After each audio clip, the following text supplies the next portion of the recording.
Mega give away. അതെ, 25 പേർക്കാണ് നമ്മൾ ഐഫോണുകൾ നൽകാൻ പോകുന്നത്. ഇങ്ങനെ പറയുമ്പോൾ എൻ്റെ പേജ് ഫോളോ ചെയ്യാനും ലൈക്ക് ചെയ്യാനും ഷെയർ ചെയ്യാനൊക്കെ ഇഷ്ടംപോലെ ആൾക്കാരുണ്ടാവും. എന്നാൽ ഇതിനേക്കാളൊക്കെ എത്രയോ പവിത്രമായിട്ടുള്ളൊരു സംഭവമുണ്ട്. ഈ വിശുദ്ധ മാസത്തിൽ നമ്മൾ അത്താഴത്തിന് എണിക്കാറുള്ളവരാണല്ലോ. എണിക്കാത്തവരാണെങ്കിൽ എണിക്കേണ്ടതാണ്. അത്രമേൽ പവിത്രമുള്ള ഒരു സംഭവം കൂടിയാണ്. ആ ഒരു സമയത്ത് നമ്മൾ അത്താഴത്തിന് എണിച്ച് ഭക്ഷണം കഴിച്ചതിന് ശേഷം സുബഹി നിസ്കാരത്തിന് തൊട്ട് മുമ്പായി 2 റക്അത്ത് തഹജ്ജുദ് നിസ്കരിക്കാൻ ശ്രമിക്കണം.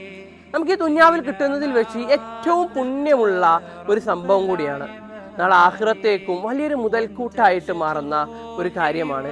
ഒരുപക്ഷെ ഈ വിശുദ്ധ റമദാനിൽ നമുക്ക് വളരെ സിമ്പിളായി ചെയ്യാൻ പറ്റുന്ന അമലുകളിൽ ഒന്നാണ് ഇത്. കാരണം നമ്മളൊക്കെ അത്താഴത്തിന് എണിക്കുമ്പോൾ നമുക്ക് സിമ്പിളായിട്ട് ചെയ്യാൻ പറ്റും.